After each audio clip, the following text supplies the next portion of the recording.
Hello and welcome to the Rambler podcast. My name is Jimmy Smith and I am your host. I am a proud member of the Cathedral Prep class of 2011 and I work here in our advancement office at Prep as the Assistant Vice President of Development and Strategic Initiatives. If you are a first-time guest of the podcast, just want to say welcome. Thanks so much for tuning in today. And if you are somebody who has been following along with the podcast and have listened to several other episodes, I just want to express my appreciation for you in having done so and listening today. We have an amazing community here between our faculty and staff, our students, friends, parents, Ville alumni, and Prep alumni that I am very grateful for. So before we get into today's episode, I just want to ask that if you find value in today's episode, please share the podcast with friends, family members, or in your social media accounts. And be sure to tag Prep or tag me in it so we can repost you as well. So thanks so much again for listening today. Now let's get into today's episode featuring Maria Sansone. Hello, my name is Jimmy Smith and welcome to episode number 22 of the Rambler podcast, where we are passionate about sharing what makes Cathedral Prep the standard of excellence. On this episode of the podcast, we are very excited to have Maria Sansone as a guest. Maria graduated from Villa Maria Academy in 1999 and is an Emmy Award-winning television host with an illustrious career in broadcasting. She is a social media personality, lifestyle expert, cookbook author, brand ambassador, and mom of two.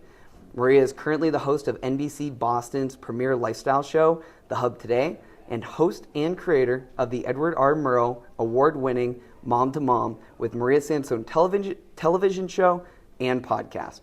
After her time at Villa, Maria attended the prestigious S.I. Newhouse School of Public Communications at Syracuse University. Beyond her time in college, Maria's career continued to have new, amazing opportunities, and her audience then grew globally as host of the groundbreaking morning web show on Yahoo called The Nine. Maria was also a staple on TV Guide Network's live red carpet coverage of all the major award shows, where she co-hosted for many years in addition to her work on the weekly entertainment show. Maria has guest hosted Live with Regis and Kelly, Anderson Cooper Live, Extra, and contributed to The Kelly Clarkson Show, Access Hollywood, ABC, NBC, CBS Sports, and ESPN. She has appeared on The Tonight Show with Jay Leno, Good Morning America, The CBS Early Show, Dateline NBC, Showbiz Tonight, and more. She has been featured in the New York Times, The Wall Street Journal, The Los Angeles Times, USA Today, People Magazine, Sports Illustrated, Glamour Magazine, and again, many more. Maria's impressive resume also includes co-hosting LA's popular morning news show, Good Day LA. After successful broadcasting careers in New York City and Los Angeles, Maria wanted to raise her kids in a small community closer to her family. She and her husband Josh and their children Grace and Benjamin moved cross-country to a seaside town near Boston, Massachusetts. So all that to say, Maria, welcome to the podcast. Wow. We're glad to have you. What a gal. I would say, oh my busy. goodness. I was thinking to myself, where haven't you been? Really? I know. When I hear all that, it's like, wow. Yeah. And been a busy person. I would say so. Yeah. And for anybody who wants the full bio, go to your website. Yes, it's all there. It's Believe all it there. or not, that's not all. That's not all right. There's even more. There's more. I was telling you before we started, I had to chop some of it because I didn't want to, read the whole thing. I wanted to give people something to go Something follow to go up for. on. And now we can add cookbook author to my resume. How exciting.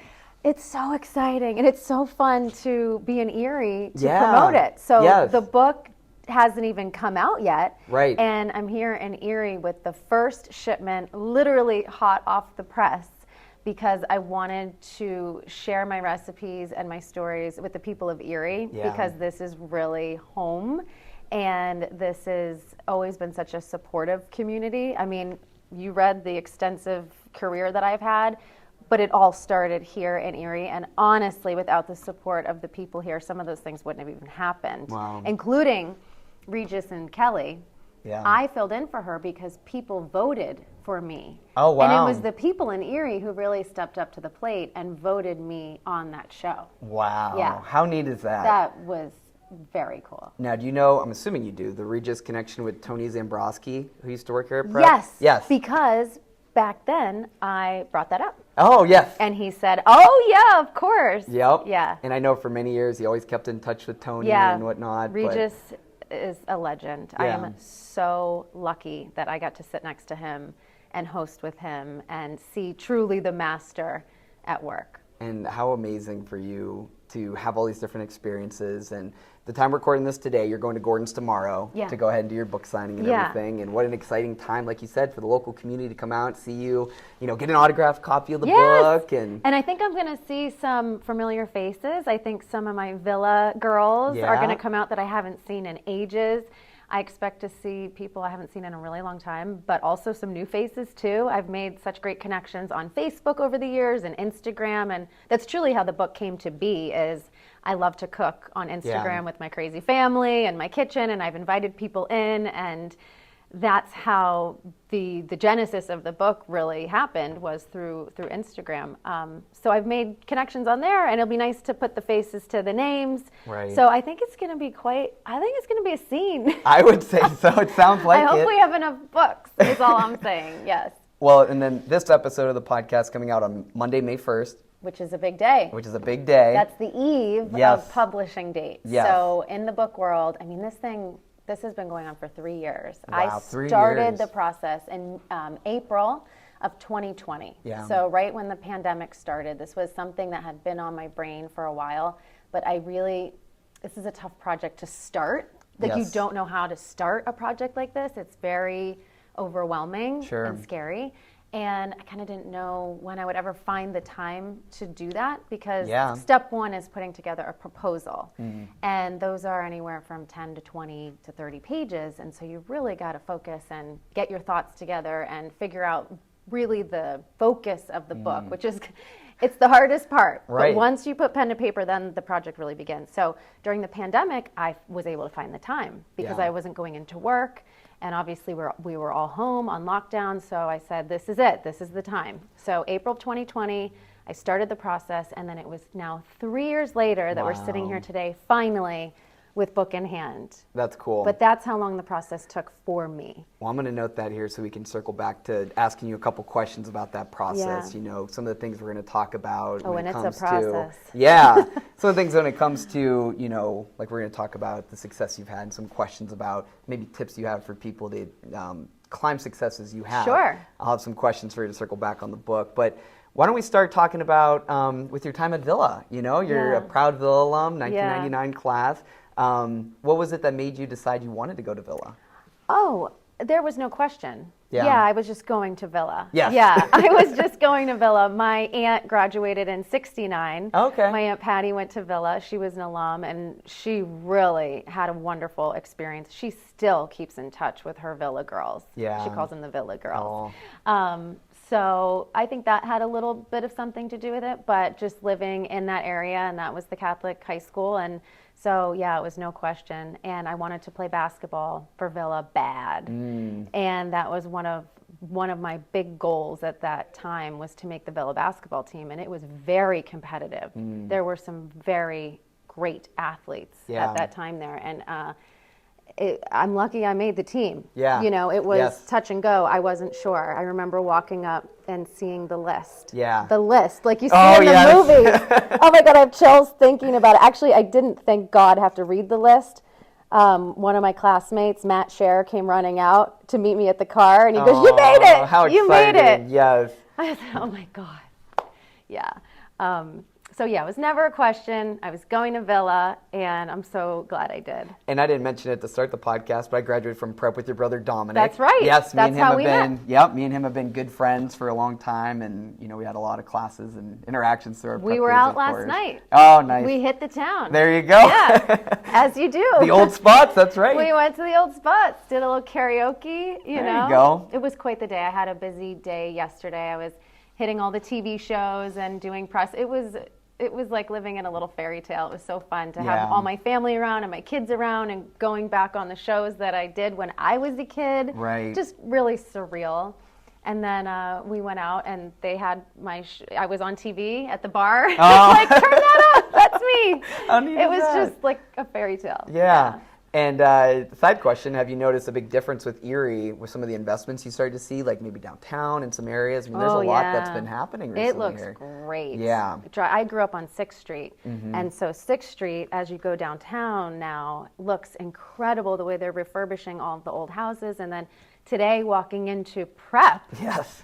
What an experience. Yeah. I couldn't believe my eyes. I'm so glad that I'm here and I got a chance to see this. Of course, from afar, I heard about, the merger and all of that, and just to see it come to fruition, it's very exciting. Yeah, we definitely are very thankful for the generous donors we've had to help fund that project and see it through. And the new building is amazing. And any alum that are local, feel free to hit me up for, a tour. Happy to do so. That dining hall. Yes.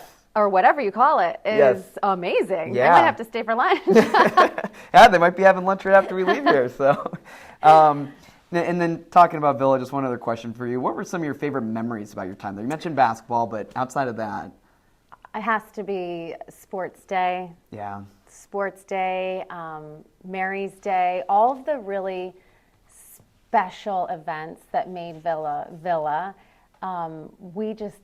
I met a girl last night who went to Villa 10 years younger than me, and we got to talking about Sports Day. Oh my goodness. I mean, you just don't forget that feeling.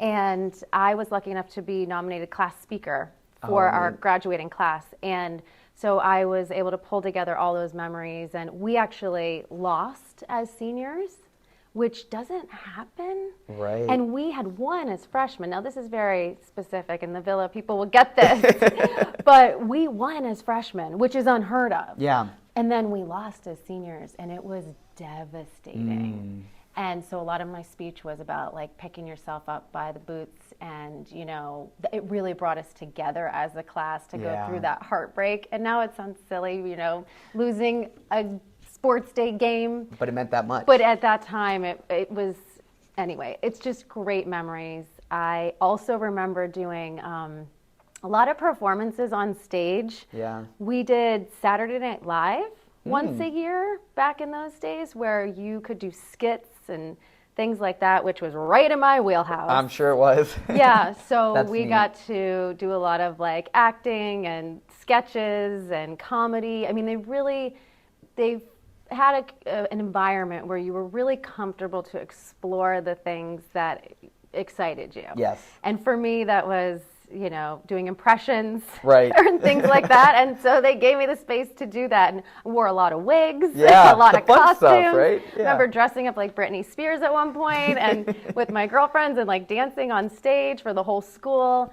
So that was great. I played golf and I played basketball, and that was a huge part of my life. Yeah. I mean, I was so diehard, especially about basketball. And so that was a big part of my experience, was being on the team and the highs and lows of all of that, Yes. But I think that really sets you up for having the grit you need in life. Yes, truly. Absolutely. Yeah. I couldn't agree with you more. And it'll do right to say that we're keeping those traditions of Sports Day and Mary's Day. Yes, we're still, so the school is Cathedral Prep, but we combined into one campus, right, the merger with Villa. We kept the name Cathedral Prep, but all those traditions of Villa, we're still going to continue on. The traditions of Prep, we're continuing on. So it's just a marrying together process with this first school year, and then we'll continue to refine it as we go. Good for Prep, because all that stuff is just so much fun. Sports Day is the best. I would go back to Sports Day in a second. It's awesome. We'll have to come back one year as like a special guest for it. Yeah. Totally. And I was going to ask too, so I know in reading your full bio, you got started early on, like it was 11 years old. Yep. You first got into this industry. Yep. But then you took a little bit of a break during high school. I did. Can you talk a little about that process and decision making with that? Yeah. I mean, a lot of it had to do with sports. Yeah. Part of it was I was burnt out. I probably didn't know how to vocalize it in that way at that time. But this was something I fell into. I was 11 years old, and all of a sudden, I was at a basketball game, and I got interviewed by Mike Gallagher from Jet TV, who had this crazy idea. And Sean Lafferty yesterday confirmed he remembers the night that Mike came back from that Erie Wave basketball game and said, I met this little girl, and she's got that thing, and we need to use her. Wow. We need to figure out something to do with her. And so before long, we we're doing segments 3-4 times a week. And so I was, going to school, and then I was doing that on the side, and then things blew up. Yeah. And as you mentioned, I was a guest on The Tonight Show, and I was on Good Morning America. And so I was flying to New York and flying to LA, and this thing kind of snowballed. I describe it as going viral. Yeah. Before viral was a thing. Makes sense. Yeah. Because at that time, this was 1992. We didn't have hundreds of cable shows. This was a novelty thing. You didn't see kids on the real news doing things like this. And I was getting big name interviews with big celebrities, Michael Jordan and Jim Kelly. And so it really taken off. And so from 11 until about 13, those couple of years, and those are really important years as a kid, it's 6th grade to 8th grade. And it was towards the end of 8th grade, I was really feeling like, I think I want to get off this train. Yeah. Like, this isn't, what are we doing? Right. This isn't, I'm not ready to start a career. I still have to go to high school. And I really wanted to be a, quote, normal kid. Right. I really wanted to experience high school the way that other kids experienced high school.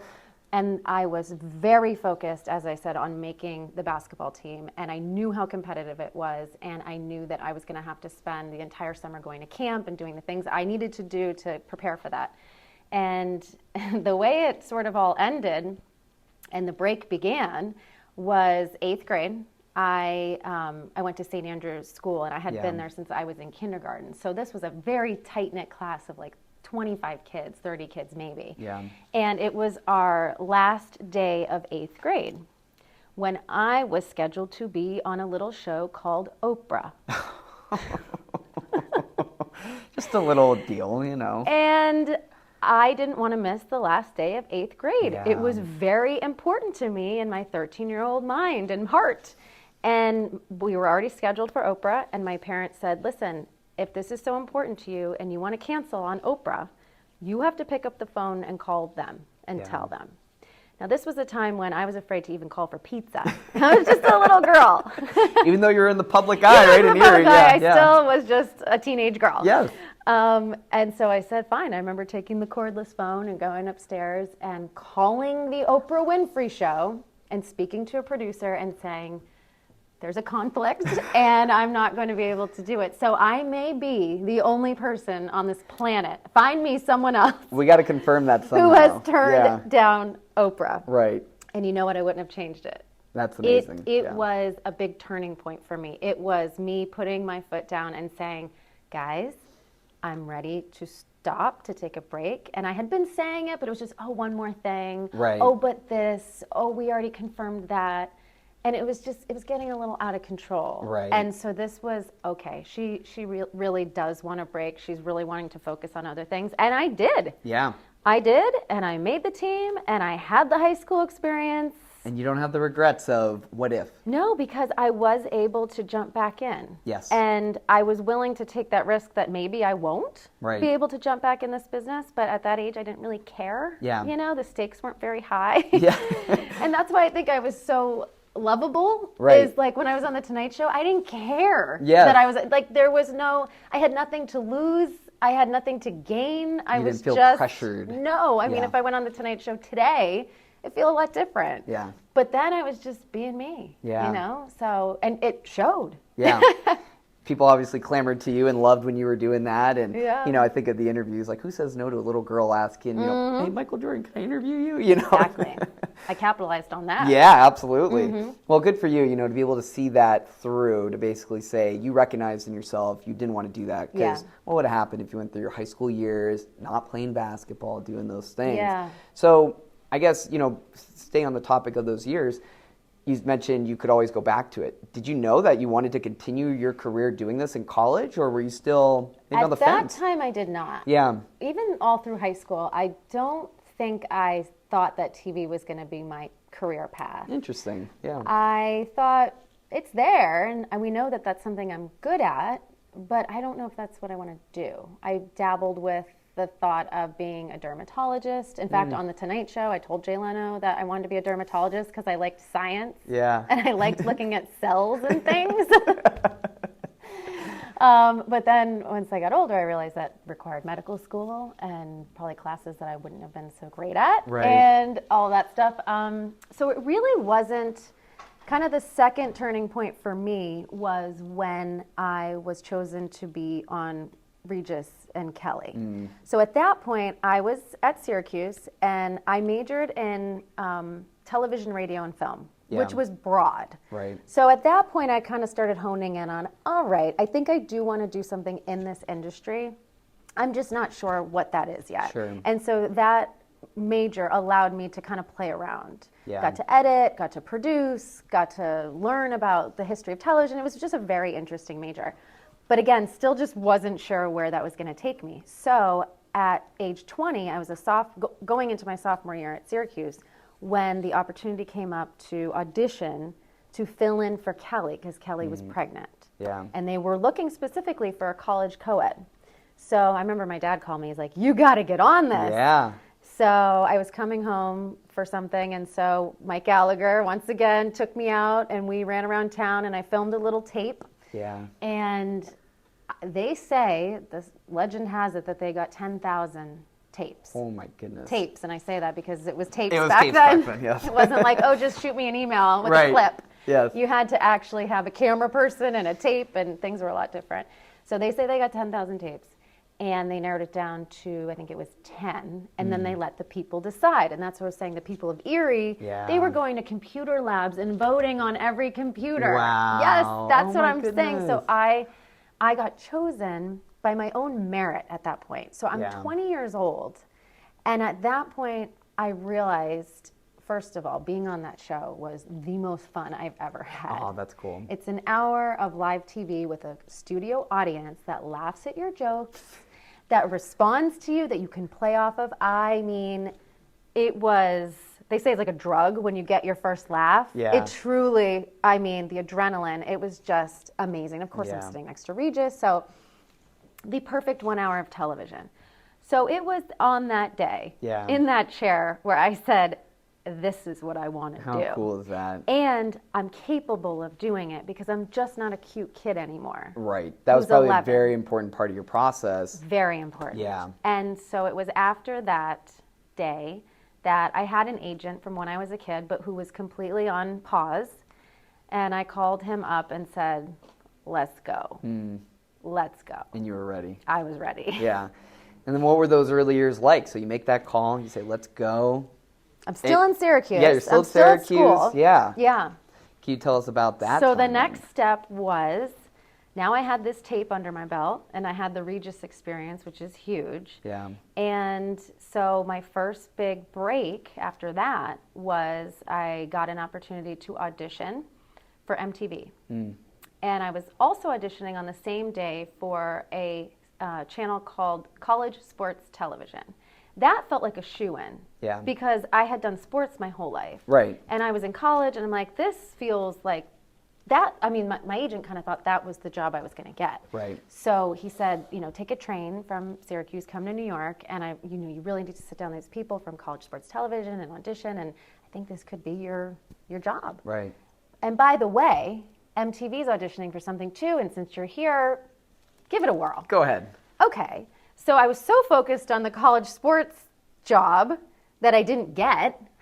And then I run into MTV afterwards as sort of an afterthought, and I'm like, I'm not cool enough for MTV. Like, this is never. And I remember they had me stand in a room and pretend to VJ. Yeah. Toss to videos, Yeah. because that's what they did on MTV back then. You actually tossed to music videos. Yeah. And she had me in her office, and she's like, toss to one of your favorite videos. I'm like, I don't know. I listen to like 1970s classic rock. I don't know. Just completely being myself, honest. Right. She goes, all right, just toss to YouTube, blah, blah, blah, in the name of love or some kind of thing. And I just stood in her office and kind of like gave it a go. And that's the job I got. Wow. So I was still a senior at Syracuse when MTVU, which was their college branch, MTV University, they called me and said, we want to send you down to Barbados for spring break. It's kind of, you're going to be on, but it's kind of an audition. If this works out, now I'm a senior in spring break, so we're getting real close to graduation. So this was really good timing. Yeah. So I went to Barbados, did the spring break, crushed it. Yes. And then I knew that there was a good opportunity there. I didn't get the job right away. I moved to New York City, worked at a restaurant for 2 weeks. Wow. And I mean, I was there a little bit longer, but I finally landed a restaurant job. Yeah. Got there for 2 weeks, and I was about to take the test, and it was tough. I worked at this place called Ruby Foods. Yeah. And in Times Square, and you had to know all this stuff. You said they have a test at a restaurant. That's you take a test. It's like, taste this wine and tell me what it tastes like. I'm like, it tastes like wine. I don't know. I kept saying grassy. I thought this is not going to work for me. And thank God, literally, I was there to take the test, and I got the call from MTV offering me a full-time position across the street in Times Square. How neat. I was like, peace out, right? Take your test and shove it. Yeah, take your test and shove it. I'll be back for a glass of wine on the other side. So I was at MTVU. I had a real job, which was great. Some of my friends were still struggling trying to find the thing, and I had a real job, and it was 5 days a week, and I was there 3-4 years. Oh, wow. And I got to travel to all these different college campuses. I think I counted like 90 college campuses that I had been to, and we would go film the shows from these various places. So I got to play college again for another 4 years or so. Right. Yeah. Oh, how cool is that? Yeah, I was the right gal for that job. Yes. It turns out. That's so funny when you think about the ways that things line up, right? Steve Jobs has that famous quote where it's you can't connect the dots looking forward, but looking back, you can see how things line up. Yeah. And you can connect those dots. And I haven't heard that. That's a good one. Yeah, really good. So I guess if I was listening to the podcast, not knowing your story, and I'm thinking, oh, easy for her, right? You get this opportunity, you get that opportunity. Oh, on paper, it looks like a breeze. paper, it looks easy. Yeah. You know, for people who are listening that are trying to figure out, how can I improve myself in my career? Whether they're a student right now, high school or college, or they're early in their career, they want to be successful, maybe even accomplish some great things that you've gone on to do. What did it take behind the scenes for you to get to where you're at today? Balls. You got to have guts. And you got to be willing to take chances. And you got to be willing to bet on yourself. Okay. But take that gamble. I mean, when we talk about New York City, I moved to New York City with a $100 bill. Literally. My parents gave me a $100 bill, and it got stolen. So one might think that's a sign I shouldn't be here. That is a true story. I was taking my purse to the bank to put my $100 in the bank, and it was no longer there. Oh my goodness. So, you know, I moved to New York City with no safety net. I didn't have a job. I had some promises. I had some, you know, ideas, but I didn't have a job. You got to go to the place where you want to be and make it happen. But on paper, everything looks so great when you read the resume and, you know, this, and this, but there were so many challenges along the way, so many challenges and sacrifices. And it probably goes for a lot of industries, but my industry in general, there's a lot of moving around typically. Okay. And so it's not unusual for someone in my industry to have moved like 5-6 times because they'll start in a small market and they'll move around. I was lucky enough to start in market, well, I started here in Erie, but then my next job was in market 1. I was in New York City. Right. And so that's a different trajectory. It's not how it always goes. So a lot of people move like Topeka, and then they'll move here, and then move there. So I moved cross country twice for jobs. And this career really takes priority. So, you know, when I met my husband in college, we met when we were 18. Yeah. He knew that if he wanted to be in this, he had to come along for this ride. Right. And I'm sure we had the conversation, but like I knew I was going to want to live in New York City, and then I knew that I had to get to LA. Right. And you kind of follow this where it takes you. And this job is great in so many ways, but also it's a double-edged sword. You don't know what's coming next. Yeah. And the phone could ring. I mean, my phone, I was at the grocery store with the kids, and a producer I used to work with back in New York called me a couple years ago. Yo, you want to go to Budapest? I was like, yeah. Sure. She's like, is your passport up to date? I said, always is. She's like, let's go. And off I went and did a week in a Euro trip and was on TV. But same goes the other way. I moved to LA thinking I was going to be on a particular show, was on the show for 4 months, and we finished filming, and all of a sudden I look past the cameras and I see there's like 40 people in the room, including the president of the company. I'm like, this is not good. Right. And they said, so effective immediately, not only is this show shutting down, but the entire network is no longer. My goodness. People were sobbing. Right. I was new, so it wasn't as heavy for me, but this was my job, and I moved to LA thinking that I was set with this. Blessings come, because right after that was Good Day LA. Had I been working at that job, I wouldn't have been able to audition for another show. I wouldn't have been available to get the dream job. Right. But again, the dream job. Yeah. I lost my job. I was let go from Good Day LA. And I was afraid to talk about that for a while because I felt ashamed, I guess. Like, you feel like you've done something wrong when really it was a company restructure and it was dollars and cents, and it happens to the best of us. It happened to a lot of talented people that day. Yeah. But it was one of those, I got called to the office and they said, I was on the air, and they said, can you go to HR? I said, I don't even know where HR is.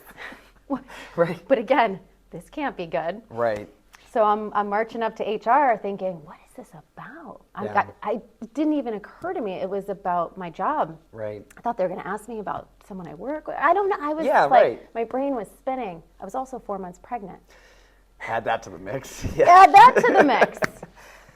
And they said, we have to cut people, and this is what it is, and pack your things. And I was in the movies with the box. Yeah. With my plant. Right. And going to my car, never to go back. It was such a blow. And being pregnant, it was hard. It was so hard. Yeah. It was so hard. And I loved that job too. Yeah. But these jobs, they run their course. And nothing is forever in this industry. It's so unusual for someone to be somewhere. I was there almost 5 years, and contracts end. Right. And, people have budgets and things that are beyond our control. Right. But for the longest time, it was, oh my God, I was heartbroken. Right, I'm sure. And I was a little crazy. I was watching the show every day and just manic and pregnant. And yeah, especially the pregnant piece. Add that to it. Yeah. When you said picture the box, I'm thinking of Bruce Almighty. When Jim Carrey's character walks out with the box. Yeah. There's a picture. Yeah. I never posted it because, like I said, I was embarrassed by it. I kind of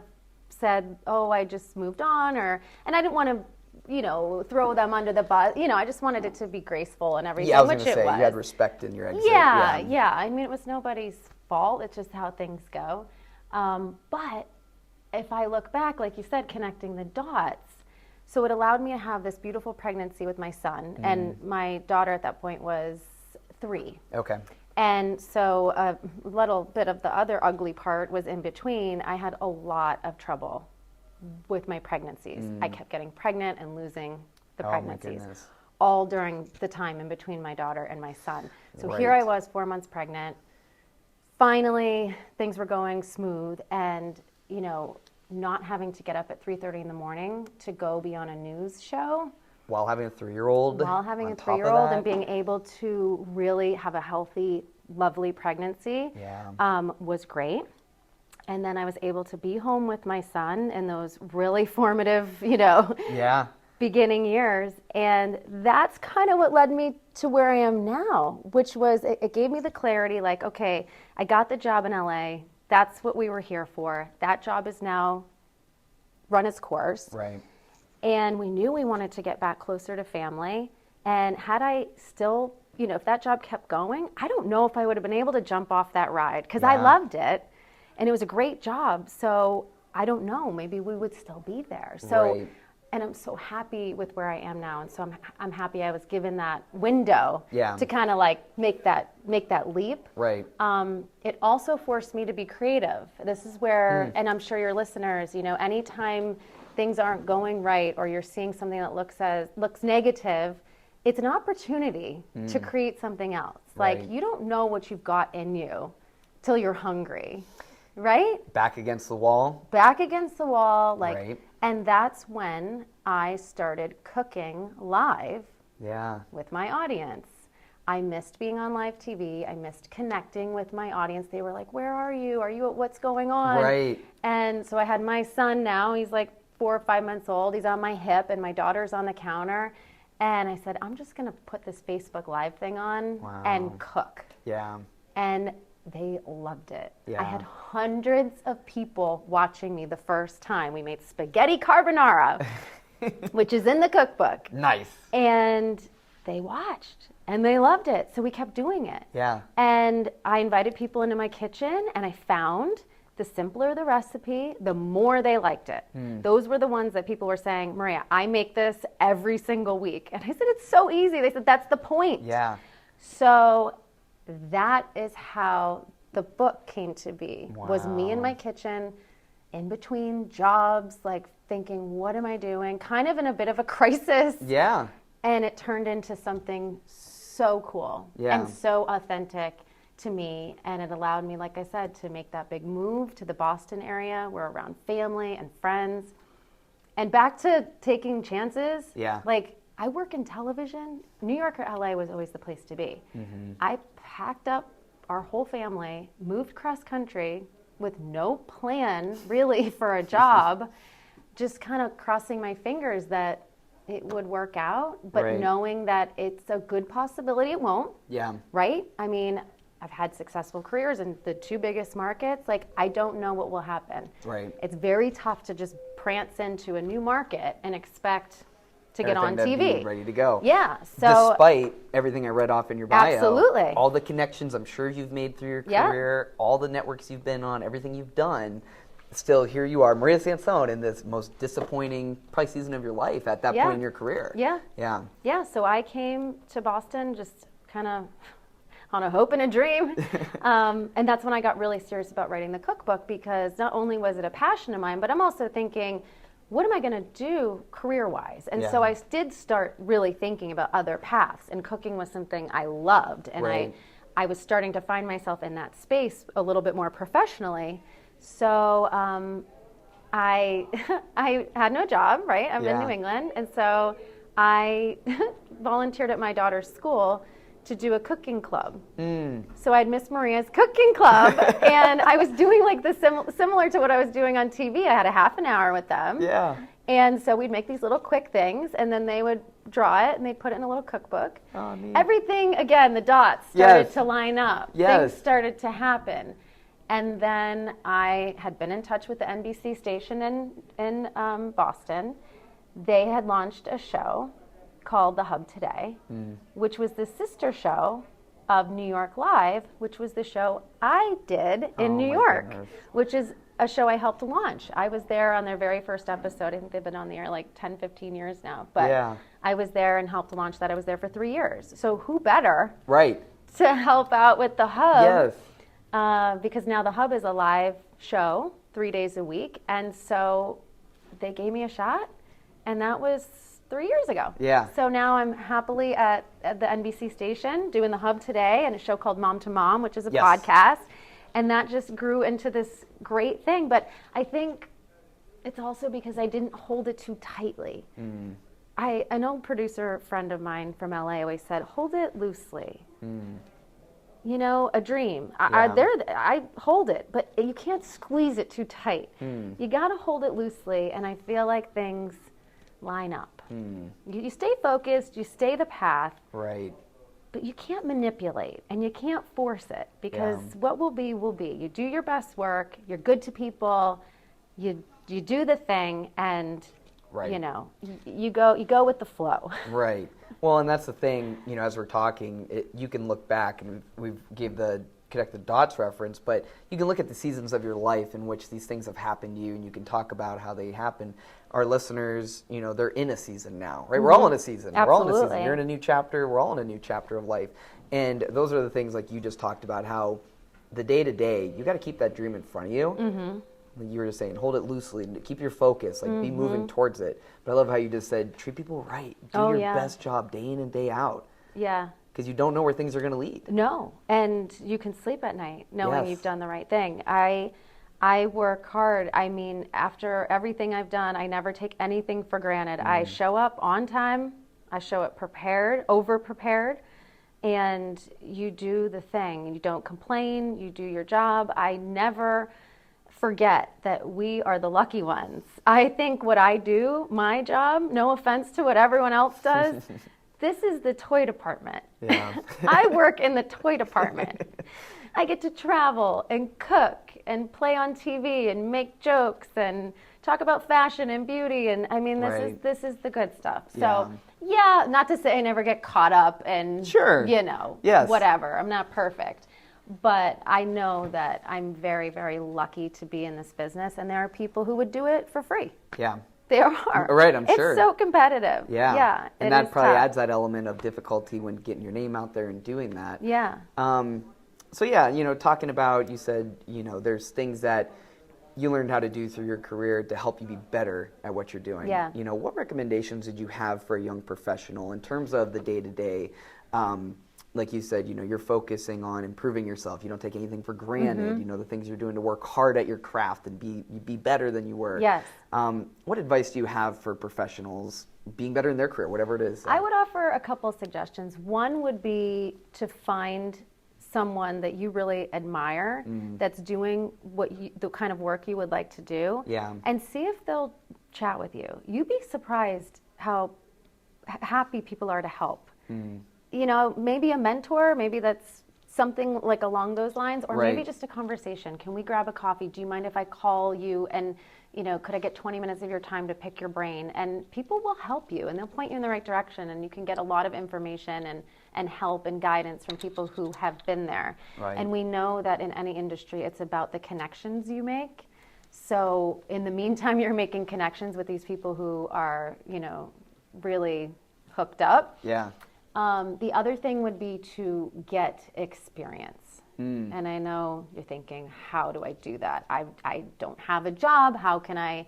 And I just spoke at Syracuse University where I went, and I was telling them, you guys are so lucky, because when I was in college, if I wanted to do the thing that I want to do, which is be on camera, I had to go rent a camera from the cage, have someone film it for me, set it up. Yeah. It was clunky and, all these things. You now have a phone. Right. If you want to do what I do and you want to be a TV host or a news anchor, or any of those things, do it. Right. Do it on your phone. Put it on YouTube. Start putting it on Instagram. Start honing your craft. Don't wait. Don't wait for tomorrow. Don't wait for it to be perfect. Perfect is the enemy of the good, as my dad reminds me weekly. Just start doing it. Yes. And meet people who are doing it and see if you can help them. Be willing to work for free in the beginning, just to shadow somebody or help them out. If you're interested in photography or cooking or whatever it is, say, and you connect with a chef, can I come and just watch you work or assist you or help you in any way? I'll get in your way if I can help you. And you'd be shocked what you learn, and you may find you don't want to be in that industry. Right. So you can learn a lot that way. And just listening to you talk, I mean, you can feel the passion in your voice as you're talking about this, and it's contagious. But it's something that I've seen is such a difference between those who are very successful and those who are not. Is that passion, that I'm willing to do whatever it takes, to get to where I want to go. If I have to work for free, like the advice you just gave, I'm going to do it. If I need to do X, Y, and Z, I'm going to go do it. Yep. And it's a matter of how bad do you want it, right? Yeah. Yeah. And you got to say yes all the time. I'm finally at a place this was a huge turning point for me just in the last year. Yeah. A different season of life for me. Sure. I have 2 kids. I have different priorities. I'm not in the chase that I once was feeling in this industry, maybe because I feel like I've accomplished so much, because I'm at I don't know, just a different season. I'm starting to pass on opportunities that don't suit me right now. Yeah. And for probably 20 years, I said yes to pretty much everything that my schedule would allow. And even if it wouldn't allow, you did. Yeah. Can you go do this? Can you go do there? Can you miss your best friend's wedding because you got to go? Yes. I have to. Yes. Right. Okay. There was a lot of things you miss. And so I yesed and yesed and yesed till you get to a place. I'm 42. Yeah. So it was very exciting and hard. Yeah. I had to make the pros and cons list of like, do I really want to say no to this? But it did feel empowering to pass on something that, because it wasn't wasn't going to work out. Yeah. And sacrifice, you talked about that earlier, right? It's an important element as well sometimes you do have to put those things on the side, and unfortunately, but what do you want long term? You got to hustle. Yeah. And you talked about the passion and all that stuff, and I don't know, you can tell when it's in people. Yeah. You can tell. It's like there's this fire. Yes. I'm not going to take no for an answer. 100%. I'm going to keep going. There was never any holding me down, you know? Yes. I just keep going. I'm like the Energizer Bunny. I'm not going to stop. People, generally, everyone has something they're passionate about. It's just, are you focusing your efforts in that area, or are you trying to do something to please someone else? Yeah. And it's like, channel that energy to where you're passionate and about. it's okay, too, to not know where you're headed. Like, right. I think that we can be a lot of things. And I think that that's something new. And especially as women, we can tend to get pigeonholed. Oh, you're a TV person. That's what you do. Oh, you're a mom. You're a stay-at-home mom. Oh, that doesn't mean you can't be something else. Right. Or three something else's. Right. We can be lots of things. So, yes, I focused on television all those years, and now I'm moving into this food space, and that's okay. Yeah. That's completely okay. So a lot of what we've been talking about is how much change, you've gone through. You talked about the tough times, but can you talk about, like, in those seasons of change? I mean, besides the disappointments in those seasons, you've had so many different facets to your career where, like you said, opportunity might call and you're on a plane tomorrow, or you might be doing this and that. How do you navigate through so much change and whatnot? Ooh, well, I'm very blessed to have a very grounded family. I've got my Erie family that I was born into, and super supportive all the way to my aunts and uncles and cousins. I have such real support that none of this really matters. Do you know what I mean? Yes. It does. It does. But I know what's important, and they keep me grounded, and they keep me full of support all the time. And then my husband, I married into a wonderful family that's similar to mine in that sense that they are just so tight-knit. And now we live a few blocks away from my mother-in-law and father-in-law, and a few blocks away from my husband's sister and her husband and their kids. So my kids have cousins. And so that's what matters, is the family and the friends and all of that stuff. So that's what keeps me going. You've got to have a foundation. Yeah. Like a tree that is kind of blowing in the wind. I like that. You got to allow the branches to roll with the bunches and to flow, but your base has to be solid. And so I think that's what's been consistent. I've lived all over the place. My family isn't necessarily in my backyard on all those places, but they've always been there. Right.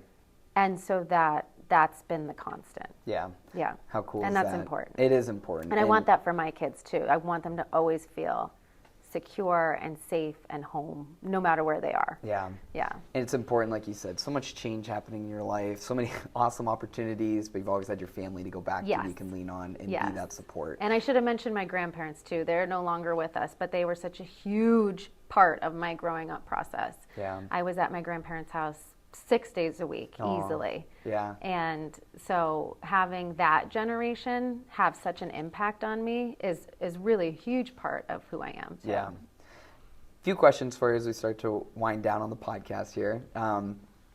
Before we get in your book, what would you say is your proudest accomplishment in your career? Oh, in my career? Yeah. Well, there's so many that I know. pop up. I was going to say, I'm curious to see what you would say. I was really proud. So when I moved to LA, I knew I wanted to move to LA. I quit my job in New York. My husband quit his job in New York. Good jobs, mind you. I was at NBC, #1 market, and I was like, I'm moving to LA. And like I said, I moved to LA and kind of had this job, but it was shaky. And then it ended 4 months later, and I was out of work. And people were like, what did you just do? But then this Good Day LA position came up. And I'm not kidding you when I say every female in LA wanted this job. They auditioned so many people. And they did it on live TV. So I had to watch from home. It was a very tough time. But getting that job, landing that job at 30 years old, it was a big job and it was a dream job, and I never wanted something so bad in my life, and I got it. Yeah. And that was awesome. How so that was a really proud accomplishment for me. The one that really stands out, though, is kind of the unorthodox move of leaving LA, leaving the big cities, moving to a little seaside village outside of Boston, and conjuring up another round of a career in TV and a cookbook. Yeah. And so I'm kind of loving this season. Yeah. I like this move. It's the gutsy move. It's the unorthodox move. And a lot of people in the industry have reached out to me to say, like, wow, we've all wanted to do this. Right. We all don't want to be grinding like this. Like, I want to move somewhere where I can have a yard and have a boat and, you know, have a wonderful lifestyle. But I didn't think we could do it. But you did it. How cool. You're a pioneer, right? I'm a pioneer woman. Yes.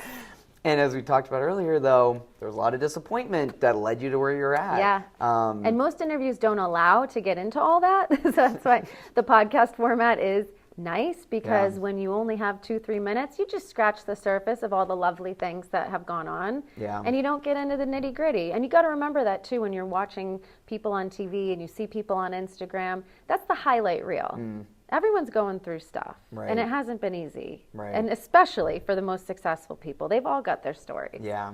Well, I appreciate everything you've shared with us on the podcast, talking about your story, the struggles too, like you said, even some you weren't comfortable sharing for a while because of how difficult they were.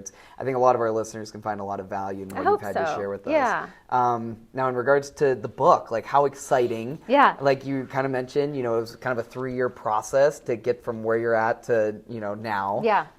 Tell us more about it. I worked so hard on this book. I can't even, first of all, I knew nothing about publishing. Yeah. So as much as I've done in television for 30 years, I knew zilch about publishing anything.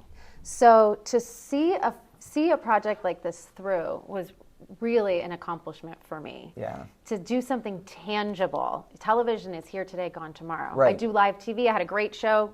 Great. Got to do it again tomorrow. Right. Now I've done something that I can pass down to my kids. It's a hardcover. There's something really special about a book.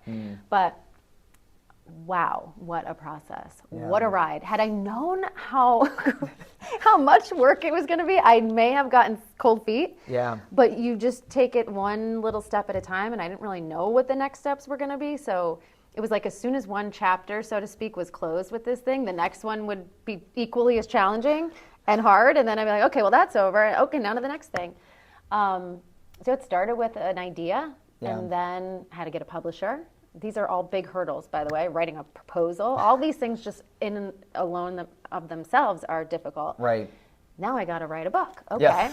Well, first, it's not just a book, it's a cookbook. So you've got to figure out your recipes, and then you've got to test those recipes. And I didn't have a team of people. It was me in the kitchen. Right. Cooking these things over and over and over again until I got the measurements just the way I wanted them, so that anyone picking up this cookbook, and I really wrote it for, I mean, it's for anyone, because I know even really talented people in the kitchen, they run out of ideas on a weeknight. So this is for them too. Right. But I wrote it, it's in big print, it's simple, so that when your head is spinning on a weeknight, you don't have to think too hard, it's all there. But I also wrote it for someone who's really a novice. Yeah. So I spelled it out. That's like good for this me. much salt, this much pepper. A lot of cookbooks will just say generously use the salt, or liberally, or whatever. And I thought, I'm just going to spell it out for everybody in case someone who doesn't cook at all is picking this up. Thank you on my behalf. Yes. Right there, So I went through and over again. Oh my God, I would cook the same things. I remember one time my husband came down. It was 7:00 in the morning, and I was making beef stroganoff, and he's like, "I think you're losing your mind." I was like, "I think I got it. So this is not one of those cookbooks that I slapped my name on or something. Absolutely not. Each one of these things has a story, and I'm really happy how it came together, because it really weaves the story of my life, growing up in Erie, growing up Italian American, traveling, studying abroad in Italy, all my travels through work, living in LA, living in Boston. I've got chowder. I've got fish tacos from LA, a kale salad. You know, I tried to weave in the story of my life through food. So there's little blurbs about, you know, why this dish is special to me. I've got this Sansone Sunday sauce in there, which is really the crown jewel of the book. And I'm probably going to get in trouble with like lots of cousins and aunts and uncles, but it's sort of like an ask forgiveness, not permission thing, because it's already printed. They haven't got it in hand yet, right? So, hopefully that will be okay. So anyway, it's really, truly, it's my book. I mean, how many recipes are in there? So there are 75 recipes total. I've got 65 entrees and 10 ride or die sides, I call them. And they're just meant to mix and match. And I even suggest, and you know, the mashed potatoes would go great with this. The tangy coleslaw would go great with this. And so I really tried to make it super simple. I didn't put appetizers in there. I didn't put desserts in there because Mama don't have time for that on a weeknight. Let's cut to the chase and just get a healthy, delicious dinner on the table in as little time as possible. So these are the things my favorite foods from my life, from growing up, but I just found the most efficient way to get there. Right. Yeah. And I'm really excited about this book. We have 4 young kids. So my wife and I, we do, yes. Wow. Braden's 4.5, Carter's 3, Aubrey is 2, and Olivia is 6 months old. Whoa. So when you're talking about quick and easy, we got to make something for dinner. Book. I'm happy I'm getting the book today. Yes, you are. Yes, I'm getting the book today because we need it. You need this book, yes. I told my wife last night, I was like, I can't wait to get this book. It will be my gift to you. Yes. I'm not much of a cook, but I'm excited to do it as well. And honestly, that's why I wrote it. I can't believe how many people our age and friends of mine who have, you know, 2, 3 kids, women, and they're like, I don't know how to cook. And I'm like, yes, you do. You can do this. They don't feel confident putting a meal on the table. They are spending a lot of money on takeout, going out, you know, spinning their wheels. Right. And I wanted to empower people like us to say, you can do this. It's like not that serious. Right. We can do this. It's like anything. You look at it, if you've never done it before, it seems daunting. Yeah. But you know what? Last year I busted out the grill. I started grilling some chicken. There you go. You can do this. it. And especially if you have a nice guide. Like, I think this book really will be a nice guide. And I love food, but I don't really associate myself with like the foodie thing because it feels, I like approachable. I think food should be approachable. I don't want food to be snobby. Yeah. That's not for me. So this is like just approachable, good food. And that's what I was going to say is it seems like this book, when I said sounds perfect for us, like that's truly, it doesn't feel like a cookbook, recipes of something I'll never be able to make in my life. Right. This is practical stuff that I'm excited about. And I love those cookbooks too. I have them. They have a place. But I say like, that's my little black cocktail dress that gets put on for special occasions, and my book is your comfiest pair of worn-in jeans. Nice. That's a good metaphor. Yes. Like you still look good in them, does the trick, and they're with you on the day-to-day. This book will be in the trenches with you. Yes. I want it to have my cookbook, because I cook out of it all the time, has grease marks on it, has sauce splattered on it. Just the way it should be. It's a beautiful book, but I want this to be in the kitchen with you. Yeah. Yeah. So this episode of the podcast coming out on May 1st, which is a Monday. We can pre-order it as the people listening now on this first day. And then it's coming, that's the eve, right? So the next day it's live. So May 2nd is pub date. It's like birthing another child. This is like the birth date is May 2nd. So for those of you, thank you, who pre-ordered on Amazon or Target or Barnes & Noble, you'll get the book in a couple days. Right. And then for everybody else, it will be carried in a lot of stores. I'm hitting the town today in Erie to see who is going to carry it. I know Gordon's is going to have some on hand. Barnes & Noble is going to be carrying it nationwide, and they told me they're even going to be featuring it on the featured cookbook section. Very exciting. Which is major. Yeah. So do we still have a Barnes & Noble? We do. Okay. Yep. Yeah, so it'll be available there, and you can always find it on Amazon, too. Right. Yeah. Forever. Yep.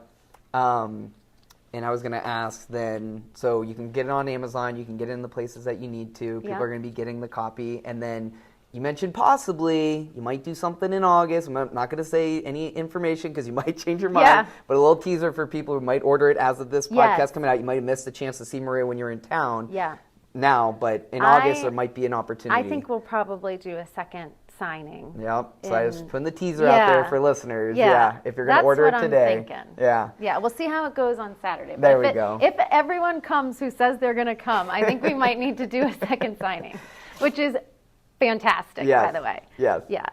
So last question I got for you, and we'll wrap up this podcast. And again, thank you so much for your time. Of course. Coming down to prep. It's awesome.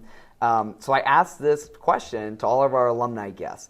And I think you might be the first one that was actually a class speaker at your graduation, because the question is, if you could go back in time and be the class speaker at your graduation, what would you say? And I think now, and the question is knowing what you know now. Oh my gosh. So that's really cool that you kind of touched on that earlier, that you did speak on it. Yeah. So I guess knowing what you know now, what would you say to your Villa class at that graduation now? I would say be authentically you, and it will all work out. And it will all work out. Love it. Yeah. That's really cool. No, I appreciate it. That's so funny. As soon as you were talking about that, I was like, this is going to be a good way to wrap up the podcast, because we're going to circle right back to this. That was, by the way, a huge accomplishment for me, too. I really wanted to do that, but I didn't know if I'd get the vote from my classmates. So I remember that vividly, sitting in the auditorium, and they announced the valedictorian. Yeah. I didn't get that. No, I'm close. But the class speaker meant a lot to me, because it was my peers voting for me, and to have their support and know that I was the person that they wanted up there was really awesome. Yeah, that's really cool. And you have such a good memory, too, as recalling exactly what you were talking about to say about Sports Day. I remember, I remember. It touched a sore spot, I can tell. Yeah. I'm a competitive person. I can tell through the podcast. I think we all know that now. Oh my gosh. Too funny. Well, yeah, Maria, thank you so much. It's been awesome to have you on as a guest. We appreciate, everything you've done, up to this point in your career. And we look forward to the next chapters, like that little. Yes. Encourage everybody listening, go out there and support Maria, get the book, and possibly stay tuned for future opportunities to meet her and have her sign it. Well, thank you again, Maria. Thank you.